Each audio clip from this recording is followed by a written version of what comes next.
నందీశ్వరుని యందు ఒక ప్రత్యేక లక్షణం ఉంది. ఆయన విశేషానుగ్రహాన్ని మీకు ఇస్తాడు. ఏమిటో తెలుసా?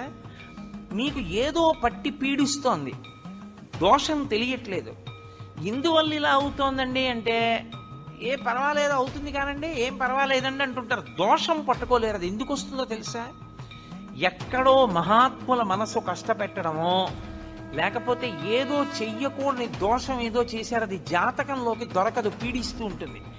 మీకు దొరకని దోషం పోవాలి అంటే ఒక్క నంది అభిషేకానికే పోతుంది. అది ఎప్పుడో తెలుసా? ఎప్పుడు పడితే అప్పుడు చేయడానికి వీల్లేదు. త్రయోదశి నాటి సాయంకాలం శివాలయంలో శివలింగానికి పొద్దున్న అభిషేకం అయిపోతుంది కాబట్టి అలంకారం చేసేసి రుద్రాధ్యాయంతో నందీశ్వరుడికి అభిషేకం చేస్తారు. అభిషేకం చేసి నంది మూర్తినంతటినీ కడిగి అలంకారం చేసి చందనం బొట్టి బొట్టు పెట్టి నందీశ్వరుడికి శివలింగానికి ఏకకాలంలో హారతిత్తితే సమస్త దోషములు ఉపశాంతి పొందుతాయి. ఒక్క త్రయోదశి నాడే. ఇక ఇంకొక రోజు లేదు దానికి. దోష నివారణార్థం చేసేటటువంటి అభిషేకం నందీశ్వరుడికి ఉంది ప్రదోష వేళ.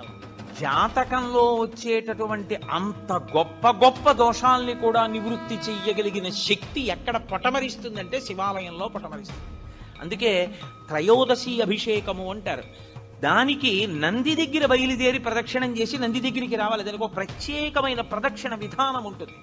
ఆ ప్రత్యేక ప్రదక్షిణ విధానంలో ప్రదక్షిణం చేసి మళ్ళీ నంది దగ్గరికి వస్తారు.